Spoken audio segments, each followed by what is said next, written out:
It's perfect chaos. There's so many stories. Montreal was getting the lion's share of them. Robin Leonard stepping in, golden quotes after the game. That's what we should be talking about. But no, we're talking about Chris frickin' Lee, one of the most experienced officials in the National Hockey League, 1,171 career NHL games. First game was in 2001, and he's brutal. 20 years, over 20 years. Okay. Now, for anybody that may have missed the game, what happened? Specifically at the end of the second? Let's talk about the if you were to explain this to a person who you know who maybe doesn't love hockey and you try to make it interesting. How would you explain this? And there's a reason I'm asking this question. So here, Jesse. No, go ahead. Okay, so in hockey there are rules, and they're just kind of not calling them. And I saw a few Vegas fans get defensive. This isn't about the Vegas Golden Knights. Yeah, it's don't make not it about Vegas. It's not about you. It's not about Vegas being dirty or having a dirty reputation. I don't really think they do. They're not friggin' calling anything. Yeah. And like Montreal cannot get on a power play, and they're not calling anything. And it's going both ways. Like Edmondson's check in the first period was pretty ugly, right? Mm-hmm. So they're just not calling anything. And then they finally do. I want to say it was Kotkaniemi's hook. Suzuki. Or am I getting? So okay, so I think I'm getting my games. There was the one where, so that must have been game 3 then when Pacioretty grabbed Kotkaniemi's stick and he held it. Yeah, sort of thing. That was the game before. Did the little, he did the little chicken wing. The amount of stuff they're letting go makes the stuff that they call preposterous. And it's just really, really bad. And what's unique about this situation is that it's the same officiating crew night in and night out due to COVID. Although, unless there's been some sort of revelation that I'm not aware of, they're being ambiguous about what COVID means. Because as far as I can tell, it's just officials can't travel, and that's the issue. I think it's just easier. I mean, are you looking at us for an answer on that? Because I sure as hell don't know. There's 3 specific instances that I look at, and I'm like, okay, Chris Lee specifically, you're dropping the ball here. One is the Corey Perry high stick to the face, where he clearly gets high sticked in the face, and he comes out. This is game 3 when you see his bloodied face. There's blood on the ice, and that should be a double minor. Should be a 4-minute power play for Montreal. There's no call there. And there's some debate as to whether he got hit in the face with the puck but he clearly got hit in the face with the stick when they slowed it down in slow motion. He comes back after Montreal wins. He's at the bloody face. He comes out like a wrestler. Amazing. The second play was the Suzuki call on the hooking when they didn't call penalties all game. And then in the second period, he literally tapped. I forget which Vegas player he tapped, but he tapped him. And they called a hooking penalty. It was like, if you're not going to call anything, why call this hook that wasn't even a hook? And then at the end of that power play, after Montreal kills that, Braden McNabb and Nick Suzuki are fighting in front of the Vegas Golden Knights net. Braden McNabb is punching Nick Suzuki in the face. He literally punches him in the face, cross-checks in the back a couple times, and then they start roughing each other, and nothing is called. And the referees there's 2 of them right in front of the guys while they're fighting, while the game is happening, and they don't call any penalties. And that's what makes Simpson lose it on the broadcast. And that's what made me just be like, what the hell's going on in this series? Why can't these referees get a hold of this game? And I just sent a picture to the chat. It was tweeted out by John Scott. It's Chris Lee staring straight at it. And they got into a bit of a scuffle. I think at worst, I cannot make myself say they should both be going. If they should both be going to the box, it should be McNabb 4, Suzuki 2. Yeah. And Montreal, can I tell you what I think is happening with Nick Suzuki specifically? He's getting the Kadri treatment. Kadri was amazing at drawing penalties, and in Leafs Nation, we made a bit too big a deal of it, and refs realized we're being made a fool by this player, and they stopped calling anything. Suzuki amazing player, only going to get more amazing, has had some spectacular dives in these playoffs. Yeah. He really has. But it's worked. It was working. Well, like, they weren't. I mean, some of his more egregious ones were no calls either side. But I think, I don't know, part of me wonders if this is, looks good on you. Ref's just letting him take his lumps. Stop. Can I tell you that that's the wrong way to referee a game? Yeah, I agree. I 100% agree. That's just wrong. If that's what they're doing, if that's what they're thinking in their heads, you're wrong about how you should be officiating an NHL game. Because that would be retribution. That's not what you're supposed to do. You're call supposed the to game? be an impartial party. Yeah, call the game the way it's supposed to be called. Now, I don't know. Like, Craig's not known for his hot takes, I would say. He's right. I've never heard him get mad. Literally, Craig Simpson got mad. Here we go. And Chris Lee still hasn't called a penalty yet. I mean, the whistle hasn't even gone. I mean, you want to lose control of the game, this is how you do it. That's just ridiculous. Right now you got pushing and shoving. So Suzuki and he and McNabb were one-on-one. And that's not a penalty. And you're right, there wasn't a whistle. And you let all this go, and the period's actually over. Like, how do you set a standard now for the third period? What's a penalty, what's not? I think what's interesting there too is even Chris Cuthbert got in on the action. But the thing that gets me is that we knew this was eventually going to happen, right? I mean, we've been talking probably for the last 3 playoffs about this, and people. Actually 4 playoffs ago, I can remember people being like, "Well, you're only mad because the Leafs lost to Boston," and yeah, that's partially true. But you can't tell me that the reffing's been great. And you can't tell me that other teams haven't pointed it out. And you can't tell me that everybody hasn't seen the exact same thing. And at a certain point, it really doesn't have anything to do with the teams involved or the fans involved.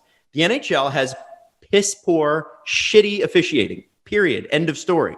Send me the $25,000 fine, Mr. Bettman. Yeah. And at a certain point, you need to take responsibility for your game. It's the NHL's game. It's the NHL's brand. And if the NHL would like to step up and get onto a bigger plane, and people give me shit every time I say this, you want to be on ESPN and TNT now with the kind of eyeball watching if you want to be one of the big sports, this is going to get bigger and bigger and bigger. They probably don't do anything about it now.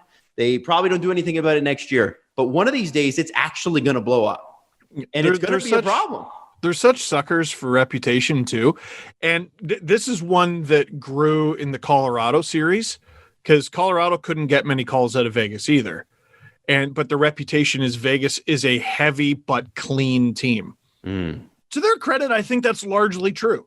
Like, for a team that's built like them, I don't think they commit that many infractions. But there is some impeding guys, and there is a little bit of, there's been a bunch. We need a more clearly defined definition of what checking from behind is, because there's been a bunch in this series, a lot from Vegas and some to Vegas. And if you're in front of the net, you're allowed to check guys all the time in the back. Like, you can cross check guys in the back if you're in front of the net, and it's not a penalty, even though in the rules you're literally not allowed to do that.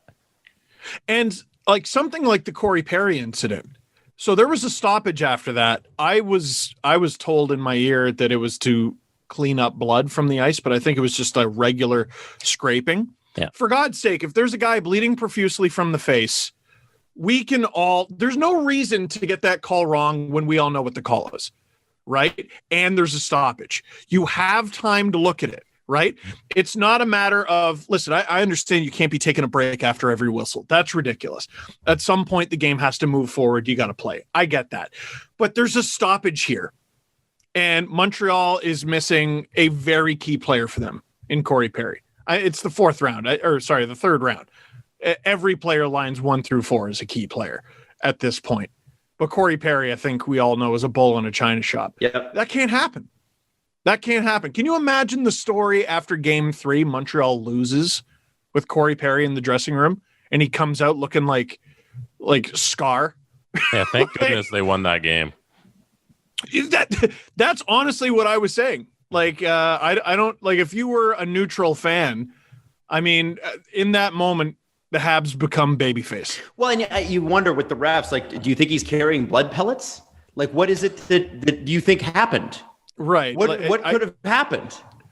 And Perry like just throws his hands up because he's like, well, I promise I didn't do this to myself. Yeah. It's the same. This isn't WWE. Guys aren't blading. Sorry, what? It's the same thing with the goalie interference penalty we saw in the Tampa Bay series. Like when they got the power play and then the Islanders scored on it and then Tampa ended up winning the game. We're like, thank goodness that goal didn't come back to bite them in the butt and the referees are deciding the game. Like, thank goodness here. Okay. The right outcome played out even though the referees tried to get in the middle of this hockey game.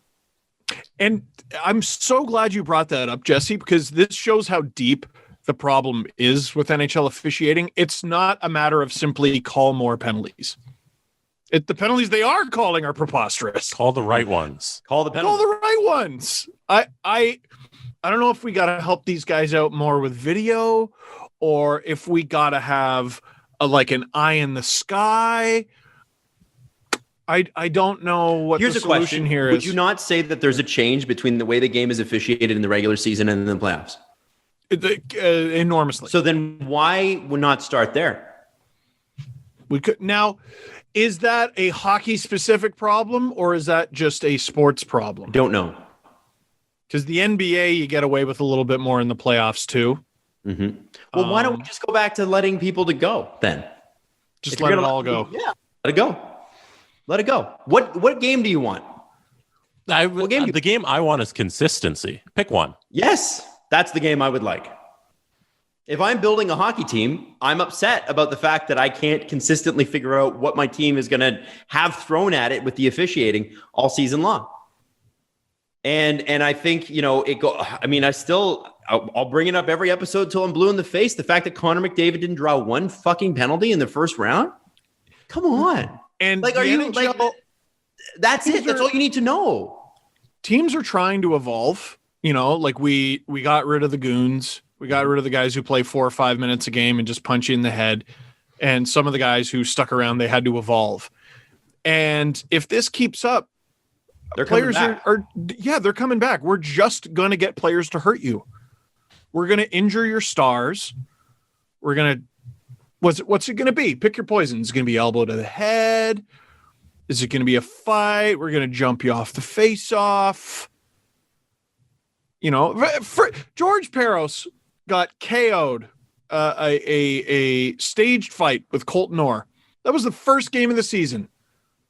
That's how you want to start your seasons? You want to go back to that? That's the conversation coming out of the first game of an 82-game season. Mm-hmm. Is that horrifying scene. Peros face down on the ice. Fraser McLaren played how many seasons in the NHL and scored how many goals? Oh, let me look that up. And that's not a knock against Fraser. He did what he needed to do. Guy played in the show. Good for him. But when you find out the total, 102 games, but spread over 6 seasons. How many goals? 4. He had 3 in 1 year for the Leafs. Yo, holy shit. Okay, so he had 3 goals, 2 assists for 5 points in 35 games, which is all career highs, by the way. Mm-hmm. And in those 35 games, 102 penalty minutes. Well, and this is what I would say is that it's not a knock on Fraser McLaren, but don't tell me that.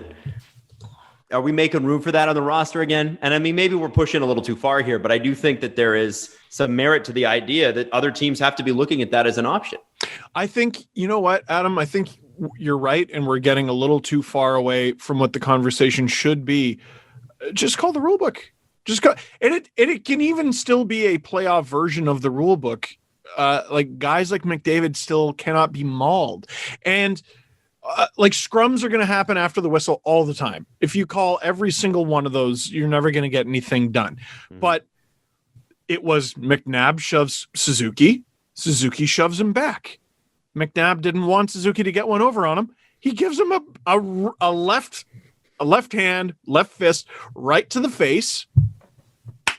Nothing. Mm-hmm. I'm not even asking you to bend the goalpost because Suzuki's younger and smaller. You cannot punch your opponent in the head.